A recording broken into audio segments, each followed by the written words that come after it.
আমি ছোট এবং আমি আর পারছি না, কিন্তু তবুও শীতের রাতে সে আমার গুহায় তার যন্ত্র জোর করে ঢুকিয়ে দিল। আমি কাঁদছি এবং বলছি, ধীরে ধীরে দাও, আমার ব্যথা করছে। হ্যালো বন্ধুরা, আমি তোমার নূপুর আপু। যদি তুমি আজকের গল্পটি পুরোপুরি শোনো, তোমার যন্ত্রটি জল দিয়ে বেরিয়ে আসবে। তাই যে কোনো কাজ করার আগে তোমার হাতের কাছে একটি টিস্যু রাখো। আমি 2 বছর পর বাবার বাড়িতে ফিরে এসেছি। আমি কল্পনাও করতে পারিনি যে আমার মায়ের অনুপস্থিতিতে এমন কিছু ঘটবে। আমরা দুজনেই বাড়িতে বোন ছিলাম। আমার বাবা প্রতি রাতে মাঝরাতে ফিরে আসতেন এবং আমার ছোট বোনকে তার ঘরে নিয়ে যেতেন। এতদিন পর যখন আমি বাড়িতে ফিরে আসি, তখন আমি আমার বাবার আচরণে কিছুটা পরিবর্তন দেখতে পাই। তিনি মদ্যপান করে আমাকে তার ঘরে নিয়ে যাওয়ার চেষ্টা করছিলেন এবং আমি কিছুই বুঝতে পারিনি। তিনি কিছু না বলেই আমাকে তার ঘরে নিয়ে গেলেন। বন্ধুরা, আজকের গল্পটি খুবই বিশেষ, তাই সবাই প্রস্তুত থাকুন। দয়া করে যদি তোমাদের গল্পগুলি ভালো লাগে তাহলে ভিডিওটি শেয়ার করুন এবং চ্যানেলটি সাবস্ক্রাইব করুন। আমি প্রিয়া। আমি 2 বছর বিবাহিত জীবনের পর আমার বাবার বাড়িতে এসেছি। অনেক দিন পর আসার পিছনে কোনো বিশেষ কারণ ছিল না। আমার স্বামীও বলেছিল যে আমাদের বাবার বাড়ির খবর নেওয়া উচিত, কিন্তু এখন পর্যন্ত না আসার মূল কারণ ছিল আমার বাবার মদ্যপানের অভ্যাস। কয়েকদিন আগে আমি বাবার কাছ থেকে এই ফোনটি নেওয়ার সিদ্ধান্ত নিয়েছিলাম। সে আমাকে বলেছিল যে সে মদ্যপান ছেড়ে দিয়েছে তার নোংরা মুখ দেখে এবং তার ছোট বোন তানিয়ার সাথে দেখা করতে চায়। তানিয়া আগে হোস্টেলে ছিল এবং এখন একাদশ শ্রেণীতে পড়ে এবং মাত্র 2-3 মাস আগে বাড়ি ফিরেছে। আমি যখন বাড়ি ফিরলাম, তখন বাবা আমাকে এমনভাবে জড়িয়ে ধরলেন যেন তিনি একটু বেশি স্নেহ দেখাচ্ছেন। তানিয়া আমার সাথে দেখা করতে এসেছিল, কিন্তু তার মুখে একটু অস্বস্তি ছিল। তানিয়া তার বাবাকে পানি দিতেও ভয় পেয়েছিল, যা আমাকে অবাক করে দিয়েছিল। কখন থেকে সে এত ভয় পেতে শুরু করেছে জানি না, বিশেষ করে যেহেতু আমার বাবা এখন মদ্যপান ছেড়ে দিয়েছে। সেদিন আমার দাদুর বন্ধুর বাবা আমাদের বাড়িতে এসেছিল। বাবার মৃত্যুর পর তাদের পরিবার আমাদের বাবার বন্ধুর খুব ঘনিষ্ঠ ছিল। আমার দাদু নিয়মিত আসতেন। তিনি আমার বাবাকে মদ্যপান ছেড়ে দিতে উৎসাহিত করেছিলেন। সেদিন আমার বাবা আমার দাদুর সাথে বাইরে বেরিয়ে গিয়েছিলেন। বাবা ফিরে আসার পর তার উদাসীন অবস্থা দেখে আমি অবাক হয়েছিলাম। আমার দাদু বললেন, মেয়ে, তোমার বাবার যত্ন নিও। আমি তাকে কতবার মদ্যপান ছেড়ে দিতে বলেছি, কিন্তু আজ সে বলল যে তার মেয়ে 2 বছর পর বাড়ি ফিরেছে। তোমার বাবা সত্যিই একজন জটিল মানুষ। আমি যখন আমার বাবাকে তার বাড়িতে ছেড়ে দিতে যাচ্ছিলাম, তখন সে আমাকে এমনভাবে জড়িয়ে ধরেছিল যেন আমি তার স্ত্রী। পরের দিন সকালে যখন আমার বাবা তার শ্বশুরবাড়িতে ফিরে যাওয়ার জন্য প্রস্তুত হচ্ছিলাম, তখন আমার বাবা আমাকে মদ্যপান বন্ধ করতে বললেন। তিনি থামলেন এবং বললেন, তুমি কোথায় যাচ্ছ? তুমি এসেছ মাত্র 1 দিন হয়েছে। আমি উত্তর দিলাম, যদি তুমি মদ্যপান ছেড়ে না দাও, আমি আর এখানে থাকব না। আমি তানিয়াকে আমার সাথে নিয়ে যাচ্ছি। বাবা বিরক্ত হয়েছিলেন। যদিও তানিয়া আমার বাবার সৎ মেয়ে ছিল, তবুও তিনি তাকে নিজের মেয়ে হিসেবে দেখেছিলেন। আমার মায়ের মৃত্যুর পর তানিয়া আমার বাবার দ্বিতীয় বিয়েতে আমাদের জীবনে এসেছিল। আমি সবসময় তানিয়াকে আমার ছোট বোনের মতো ভালোবাসি।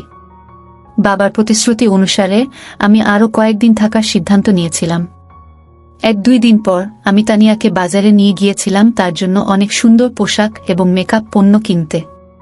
যখন আমি বাড়ি ফিরে আসি, আমি তানিয়াকে নতুন পোশাক পরতে বললাম। পোশাকগুলোর মধ্যে একটি তাকে বিশেষভাবে সুন্দর লাগছিল। আমি তাকে সাজতে বললাম এবং নতুন পোশাকে সে অসাধারণ দেখাচ্ছিল। আমি আমার মোবাইল ফোনে তার কিছু ছবি তুলছিলাম। ঠিক তখনই আমার বাবা বাড়ি ফিরে এলেন। তানিয়াকে দেখে আমার বাবা মুগ্ধ হয়ে গেলেন। তিনি কাছে এসে তার কাঁধে হাত রেখে বললেন, আমার তানিয়া এখন অনেক বড় হয়ে গেছে। সে দেখতে কত সুন্দর। তবে তানিয়া আমার বাবার কথার প্রতি কোনো প্রতিক্রিয়া জানাল না।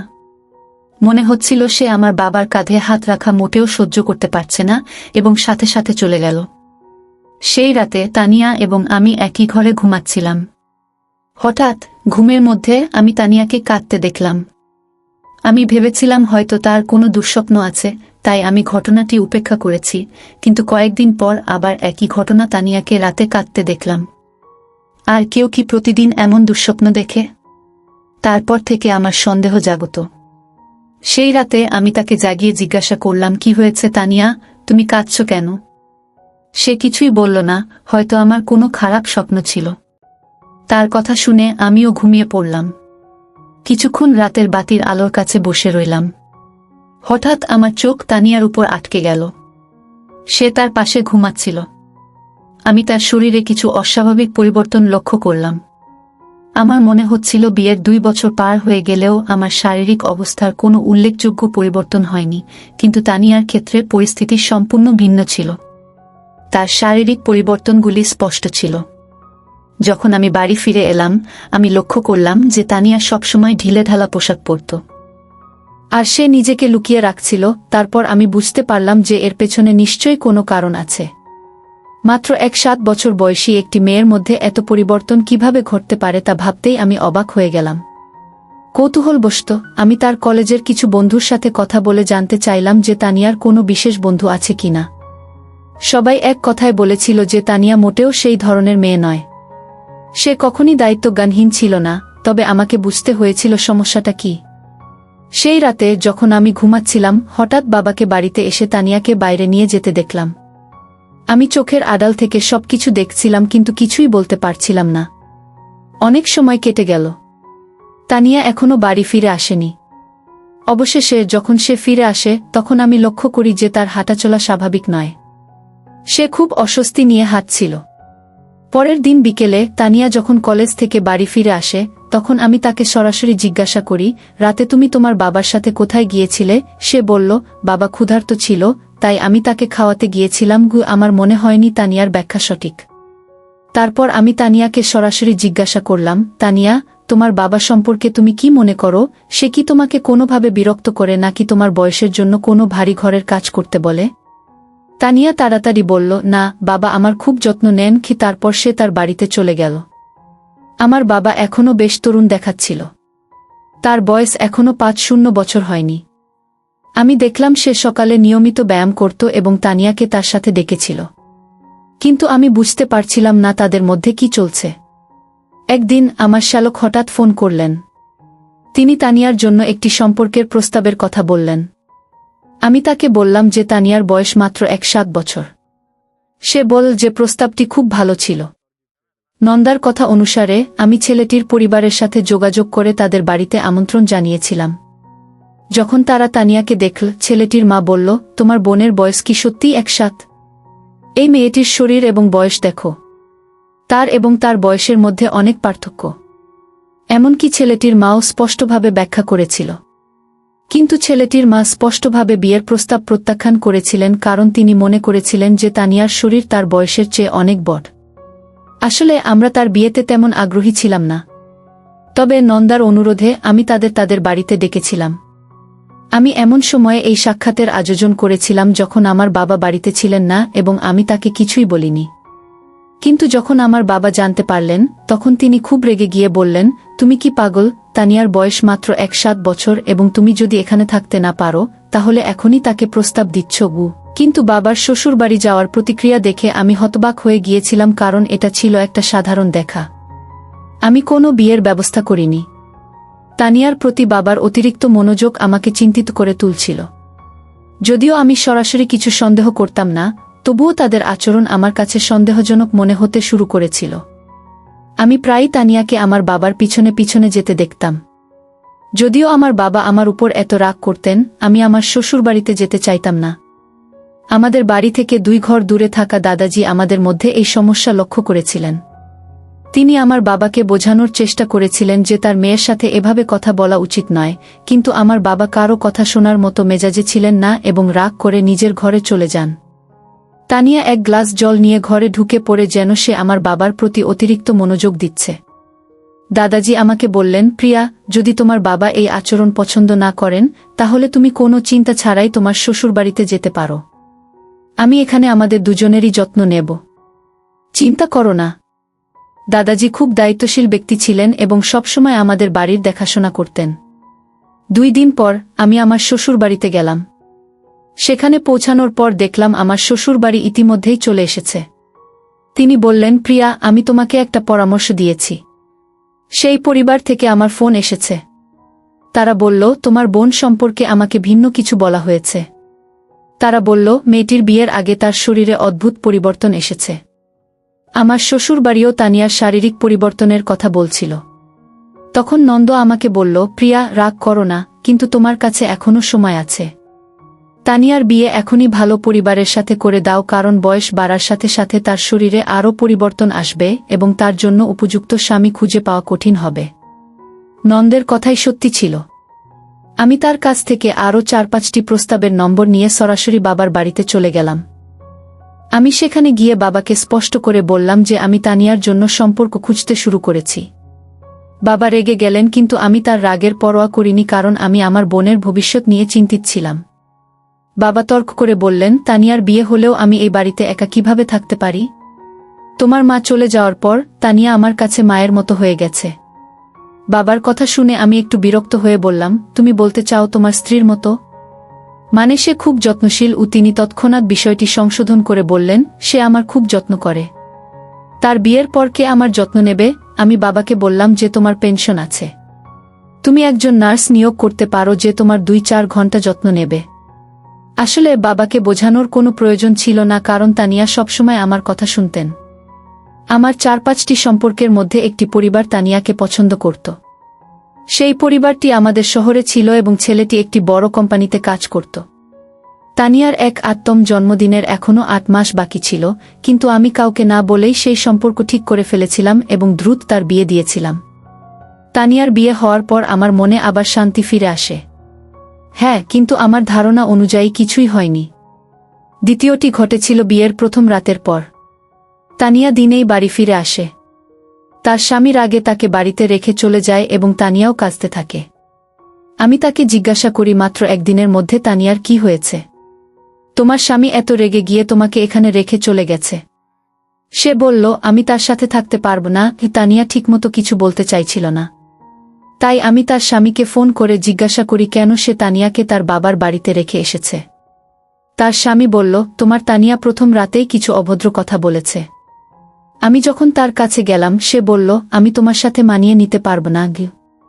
আমি কেবল আমার বাবার সাথেই অভ্যস্ত।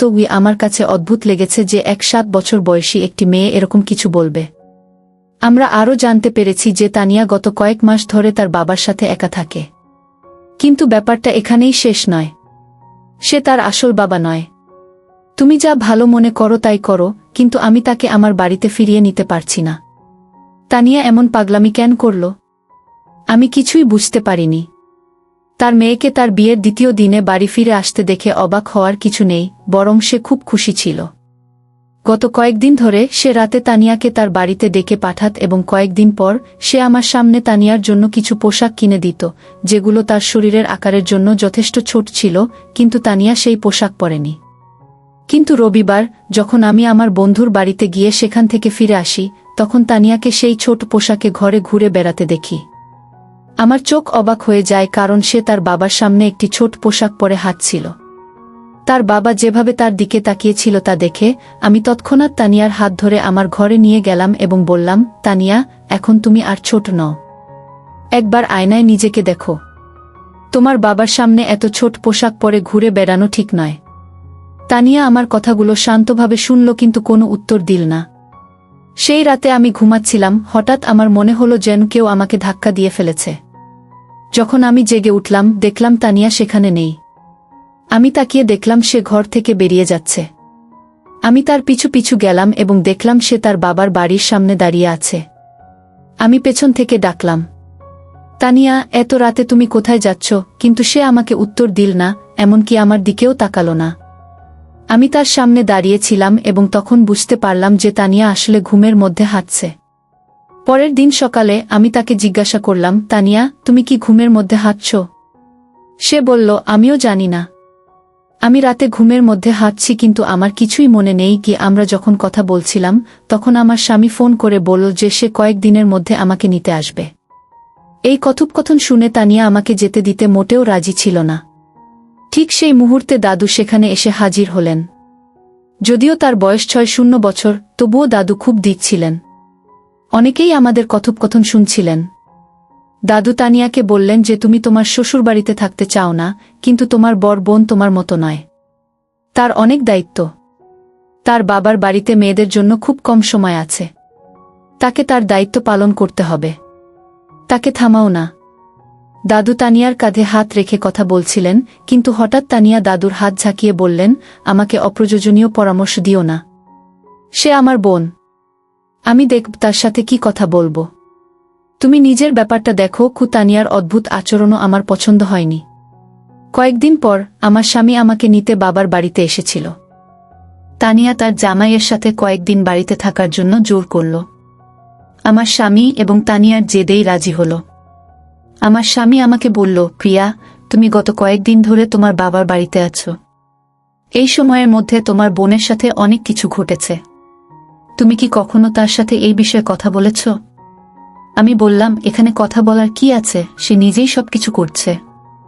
আমার স্বামী শুধু মাথা নাড়িয়ে কিছুই বলল না। সেই রাতে আমরা একসাথে ঘুমাতে গেলাম এবং তানিয়া তার বাবার ঘরে ঘুমাচ্ছিল। পরের দিন আমরা সবাই একটা ছোট্ট বেড়াতে যাওয়ার পরিকল্পনা করলাম। সকালে ঘুম থেকে উঠে দেখলাম তানিয়া তার বাবার ঘর থেকে বের হয়নি। আমি আমার বাবাকে জিজ্ঞাসা করলাম, তানিয়া কোথায়? তিনি বললেন যে সে ঘরের কোথাও আছে। আমি তাকে খুঁজতে ছাদে গেলাম। সেখানে দেখলাম তানিয়া এক কোণে বসে কাঁদছে এবং বারবার পেট চেপে ধরে আছে। আমি বললাম, তানিয়া, তোমার কি পেটে ব্যথা হচ্ছে? তুমি এখানে একা বসে আছো কেন? তুমি উত্তর দিচ্ছে না কেন? আমি আবার বললাম, তানিয়া, তুমি তোমার জামাইকে এখানেই থাকার জন্য জোর করে বলেছিলে। তোমার জামাই পুরো ভ্রমণের ব্যবস্থা করেছে। আমরা বেড়াতে যাচ্ছি আর তুমি এখানে কাঁদছ। তোমার কি হয়েছে ঠিক বলো। আমি যখন কথা বলছি তখন হঠাৎ সে আমাকে এই ব্যাপারে জিজ্ঞাসা করল। সে তাকে জড়িয়ে ধরে আরো জোরে কাঁদতে লাগল। সে বলল, দিদি, আমি কোথাও যেতে চাই না। বাবাকে নিয়ে যাও। আজ আমার স্বামীকে খুব মিস করছি। হঠাৎ করে কেন তানিয়া তার স্বামীর কথা এত মনে পড়ছে বুঝতে পারলাম না। আমি তানিয়াকে কিছু বুঝতে পারিনি। তাই আমি তাকে বাড়িতে নিয়ে এলাম। আমি যখন বাড়ি ফিরে এলাম তখন সে তার ঘরে ঢুকে চুপ করে রইল। তারপর আমি বাবাকে বললাম যে তানিয়া হয়তো ভালো বোধ করছে না। আমি তাকে আগামীকাল বেড়াতে নিয়ে যাব। সেদিন আমার বাবা ছুটিতে ছিলেন, কিন্তু হঠাৎ তার মনে পড়ল যে তার কিছু জরুরি কাজ আছে। তিনি বললেন, তুমি বেড়াতে যাও। আমি কাজে যাচ্ছি। বাবার আচরণ আমার কাছে অদ্ভুত মনে হচ্ছিল। তিনি বলেছিলেন যে তিনি বাড়িতে থাকবেন, কিন্তু এখন তিনি কাজের জন্য অজুহাত দেখাচ্ছেন। তানিয়া বলল, আমি যতই অসুস্থ হই না কেন, আমি তোমার সাথে বাইরে যাব। আমি জানতাম তার শরীর ভালো লাগছে না, তাই আমি বললাম, তুমি আজ বিশ্রাম নাও। কাল আমরা বাইরে যাব। পরে আমার বাবা এবং তানিয়া আমাদের সাথে বাইরে যাননি। কিন্তু আমার স্বামী এবং আমি বাইরে যাওয়ার পরিকল্পনা বাতিল না করেই চলে গেলাম। সন্ধ্যায় যখন তানিয়া তার স্বামীর সাথে বাড়ি ফিরে এলাম, তখন তানিয়ার ঘর থেকে কিছু অদ্ভুত শব্দ শুনতে পেলাম। সেই শব্দ শুনে আমরা খুব ভয় পেয়ে গেলাম। আমরা তার ঘরে ছুটে গেলাম, কিন্তু ঘরের দরজা ভেতর থেকে বন্ধ ছিল। আমার স্বামী দরজা ভেঙে ভেতরে যা দেখলাম তা দেখলাম। আমরা খুব বিরক্ত হয়ে গেলাম। আমার 7 বছর বয়সী বোন তানিয়া একজন বৃদ্ধের সাথে ছিল যার আচরণ সম্পূর্ণ অনুপযুক্ত এবং অপ্রত্যাশিত ছিল। আমার স্বামী খুব রেগে গিয়ে সরাসরি লোকটির কাছে গিয়ে তাকে জিজ্ঞাসাবাদ শুরু করলেন। আমরা যখন ঘর থেকে বেরিয়েছিলাম তখন কেবল বাবা এবং তানিয়া ঘরে ছিলেন, কিন্তু যা হচ্ছিল তার কেন্দ্রবিন্দুতে ছিলেন প্রায় 6 বছর বয়সী এক বৃদ্ধ। আমি বাবার বাড়িতে গিয়ে দেখি তিনি সম্পূর্ণ অজ্ঞান অবস্থায় পড়ে আছেন। ঠিক সেই মুহূর্তে তানিয়া দৌড়ে এসে আমাকে জড়িয়ে ধরল। আমি তাকে শান্ত করে জিজ্ঞাসা করলাম, কি হচ্ছে তানিয়া? এই লোকটি কি আগে তোমার সাথে এমন করেছে? তানিয়া চোখ মুছতে মুছতে বলল, হ্যাঁ দিদি, বাবা আমার সাথে অনেকবার অন্যায় আচরণ করেছে। গত রাতেও তার আচরণ খুব খারাপ ছিল। বাবার খারাপ অভ্যাসের কারণে আমার বাড়ি বিক্রি হওয়ার কারণে বাবাকে কিছু টাকা ধার দিয়েছিলেন। বাবা আমাদের সাহায্য করেছিলেন।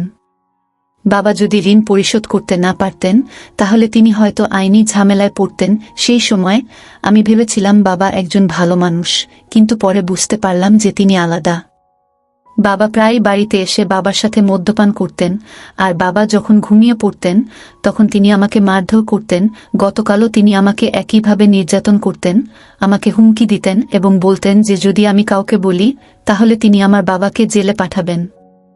আমি এতদিন ধরে তোমার সাথে সহযোগিতা করে আসছি, কিন্তু তোমাকে বলতে পারিনি। তুমি সবসময় আমাকে ভুল বুঝেছিলে। তুমি কখনো আমার পাশে দাঁড়াওনি। আমিও বাবাকে কিছু বলতে পারিনি, কারণ সে বারবার মদ্যপানে ডুবে যেত। আমার বাবা সবসময় আমার উপর রেগে থাকতেন এবং আমি কিছুই করতে পারতাম না। বিয়ের পরও আমি সেই বৃদ্ধ লোকটিকে মনে রাখতাম যে আমাকে কষ্ট দিচ্ছিল। তাই রাতে ঘুমের মধ্যে আমি অজান্তেই কিছু বলতাম। মাঝে মাঝে আমার বাবার নাম বেরিয়ে আসত। আমার স্বামীও আমাকে বুঝতে পারত না। বিয়ের 2 দিন পর সে আমাকে আমার বাবার বাড়িতে রেখে চলে যেত। তানিয়ার কথা শুনে আমার চোখ জ্বলে ভরে যেত। তার স্বামী এবং শ্যালকো কাঁদছিলেন।